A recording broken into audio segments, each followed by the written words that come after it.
Here we are, guys, again in unusual times. Welcome to the channel, and today I'm going to be revealing the new project car, which you can probably hear right now. Have a little listen and see if you can have a little guess what it might be. You can probably tell by the interior. I'll let you have a listen.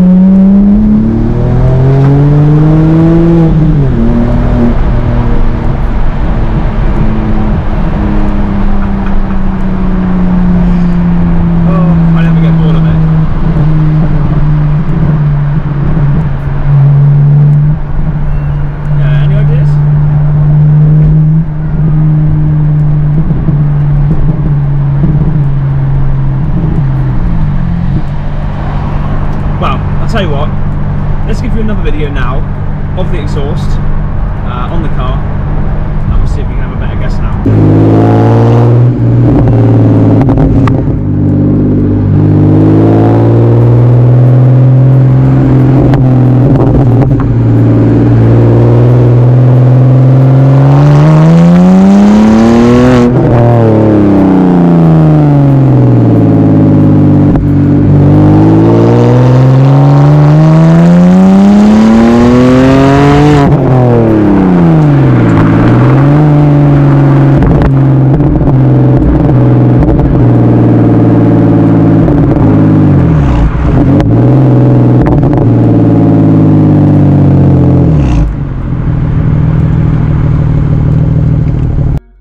So this car was basically a straight swap with some money on top for the Mazda. I've wanted to move to a petrol car, which this is. I wanted to go back to rear-wheel drive, which this is. So, any ideas now? If not, well, just going to show you. So I've only had the car about a week. You're going to see it in just a moment, in its rawest form, let's say. I'm going to run you through some of the modifications on the car. I'm going to run you through a couple of the modifications I've done so far, and also run through a few future plans for modifications to come as well. There you go. One more hint before I finally reveal what I've got. It is a BMW. It is a fairly common model of BMW, but it's a very, very rare variant of that model, which I'll explain in just a minute. You might initially be a little bit disappointed, but when you hear what's under the bonnet, I can guarantee you won't be. So, here it is. I have bought myself a 1 Series. You're probably thinking, what? A 1 Series? But let me explain.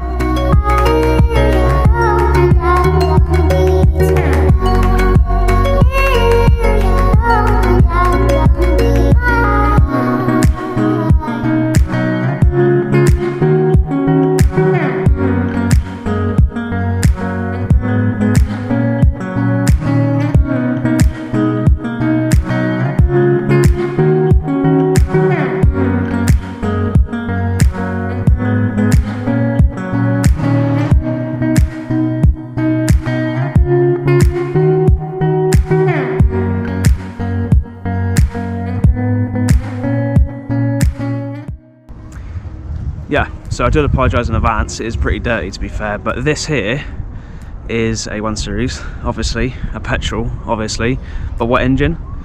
This one is a pre-facelift N52 3 litre straight 6 NA. I think one of 1200 made, and one of very few left in the UK in existence, really. Yeah, you're probably thinking, Lewis, really? But yeah, it's a 6-speed manual.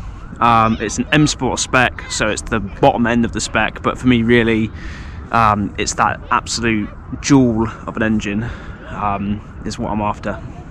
So a good place to start will be the alloys.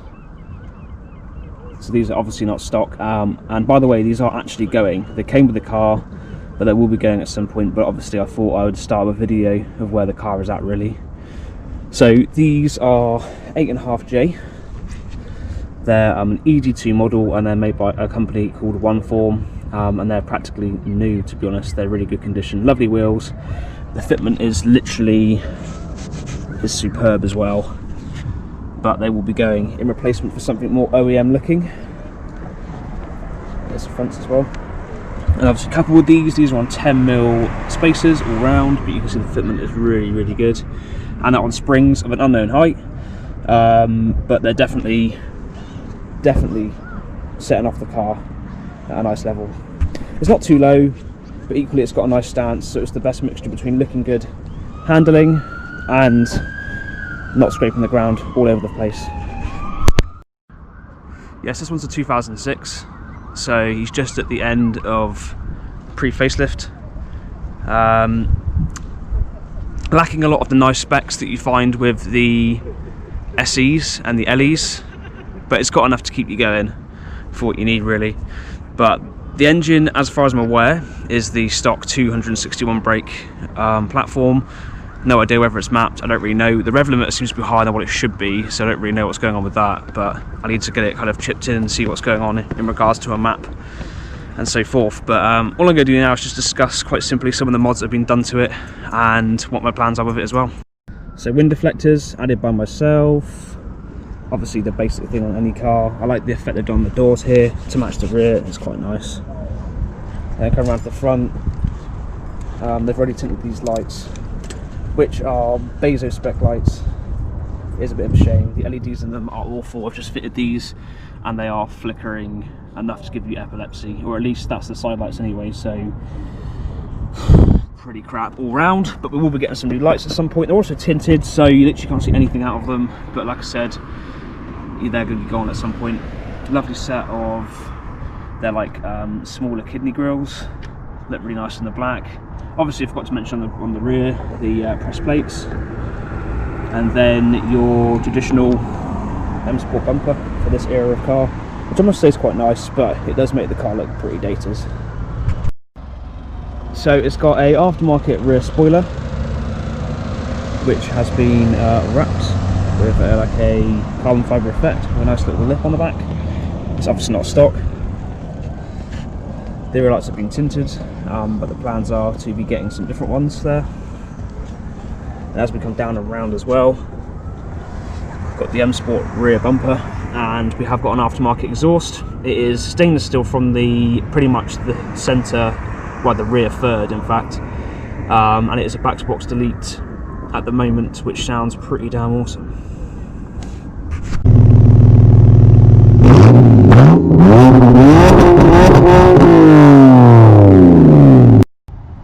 So in regards to the exterior, that is pretty much it. The interior follows suit, again very stock. It's just got an aftermarket radio which sits in here. Got all the nice M Sport steering wheel. Not heated, but full leather interior. Obviously not heated front seats, in fact, that's what I meant. Lovely 6-speed manual and a fairly stock looking interior. Actually hiding in the back of here, which you'll probably see in a minute, is a set of side skirts, and in the back there is a rear diffuser and side skirt set for the rear, which is due to go on after this video. So finally, just a little run around the car. To update you guys, I said earlier I'm getting new lights. There is a new set of rear lights coming from the back here. I think the rear spoiler I'm going to keep the same, because actually I quite like it. The little lip, it looks pretty good. So obviously we'll have a rear diffuser and rear lips on the back, which look good. Side skirt lips are coming soon. They hide the dreaded, if you look under here, you can see on the front, it's got like the little undercarriage bit here, which is what you jack them up on. They look really horrible, so it all goes to just hide those out of the way, because you can't see them. These are going, they just look horrible. Got a nice set of sequential black LED indicators coming. Obviously new wheels at some point as well. The front I'm going to change. I'm probably going to get a whole new bumper. I've decided I want to kind of freshen the look of the car up. I'm trying to keep with OEM Plus as best as possible, so I haven't ordered the front lip for that, because in due course I'm probably going to either add a lip kit to, like a built-in BMW lip kit to the original bumper, or look at getting a new bumper generally. Here we are, what is the holy grail, the talking point of this car, which is the N52. You can see it very vaguely hiding away underneath there, right at the back of the engine. Absolutely awesome motor, looks really nice. Set off with this, I would assume, is aftermarket. Haven't really found out that yet, but it's aftermarket stock brace. Setting that lovely, lovely, lovely intake on there, looks awesome. So as we're here, we can start with the bad bits. There isn't really many, but the car is 14 years old, so you're going to expect it. The first one being fairly obvious, which is we've got a lovely crack on here. When I bought the car, it had a nice set of little like stickers on here, and I was like, suspect. So I've taken them off, and he's pretty much, rather than being one lid, he's pretty much 2 units. So these you can't even buy anywhere. I haven't managed to find anything at all, so I'm going to have to get some kind of repair made. It's not affecting performance, but it just needs doing to benefit the look of the engine bay, which I obviously haven't touched, but is rather clean indeed.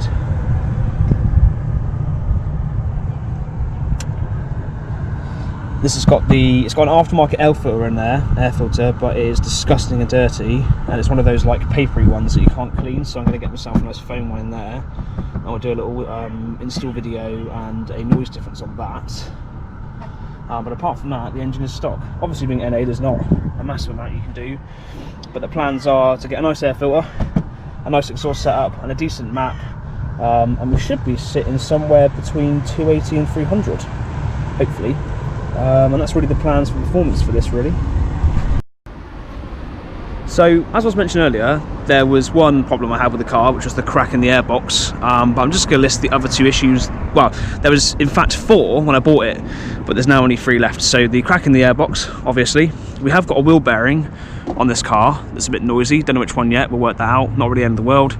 The alignment all round is messed up. The steering wheel sideways. It's just because the guy that I go to who does my alignment for me, big up Mark at Bar Street Garage in Bristol. Those guys do my alignment. The machine's broken at the minute, so the alignment he's doing, again, isn't really anything bad. And the other thing as well is the radio wasn't originally wired in properly. So for all the owners of these cars, E87s and so forth, will know that trying to wire in an aftermarket radio is a bit of a problem because it's hard to find a permanent live fuse.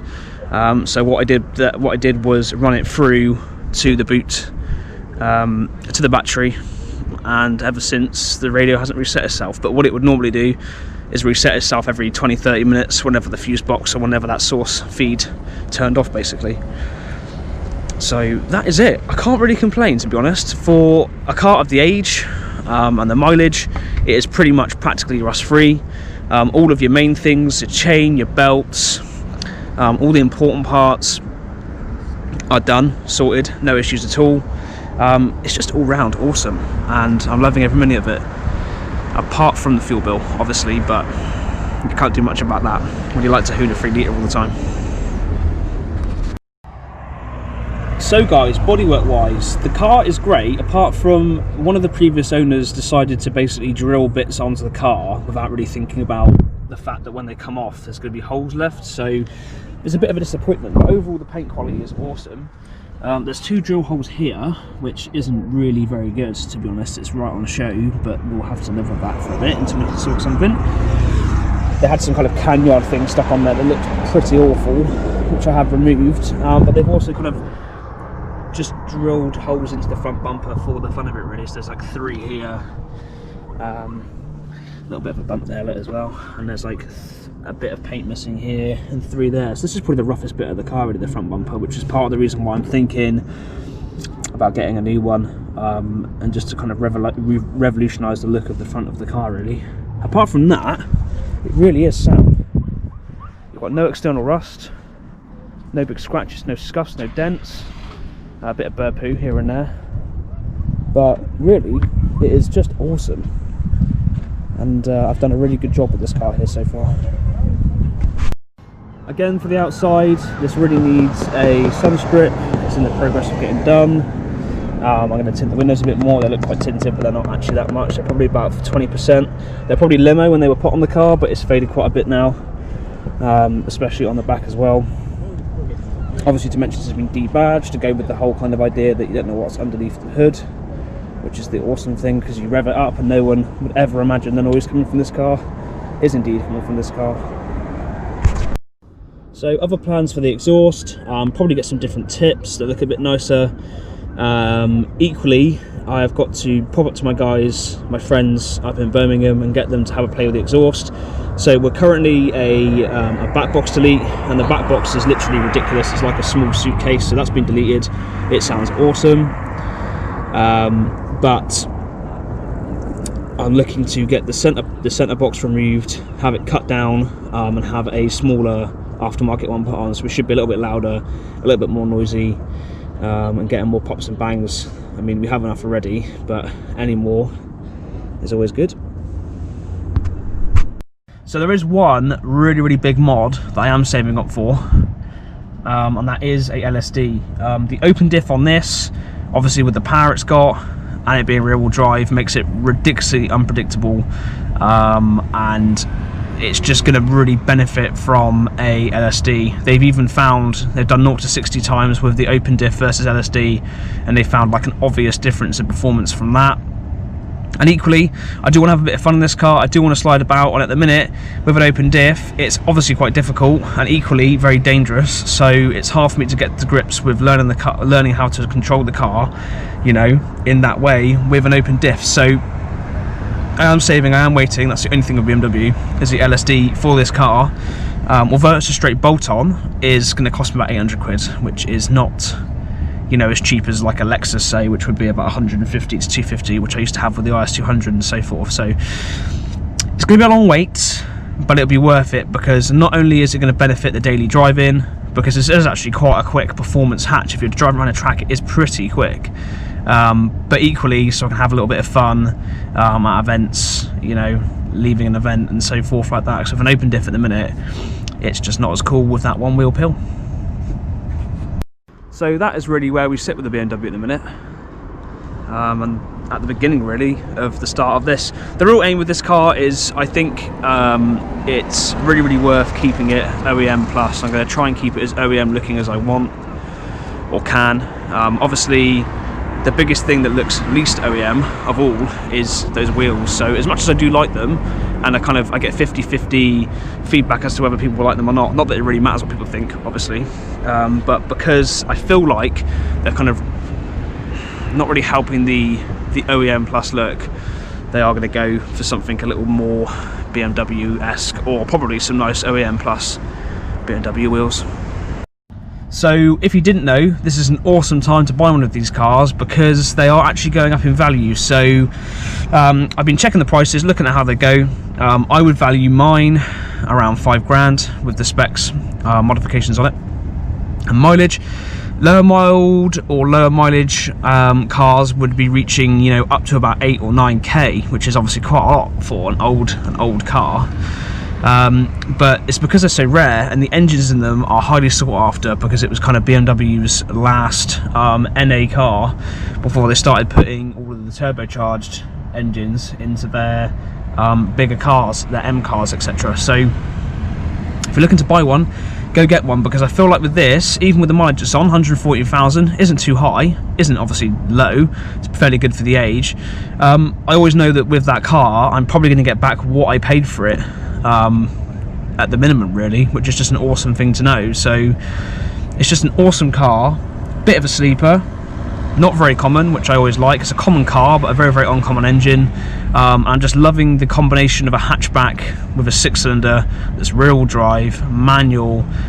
You just really are going to struggle to find something as well balanced. You're just really going to struggle to find a car that fulfills all of those in one package. So thank you for watching this video. I really hope you enjoy the new project series as much as I'm going to. There's lots of plans ahead, and I'm really excited to see what the BMW brings.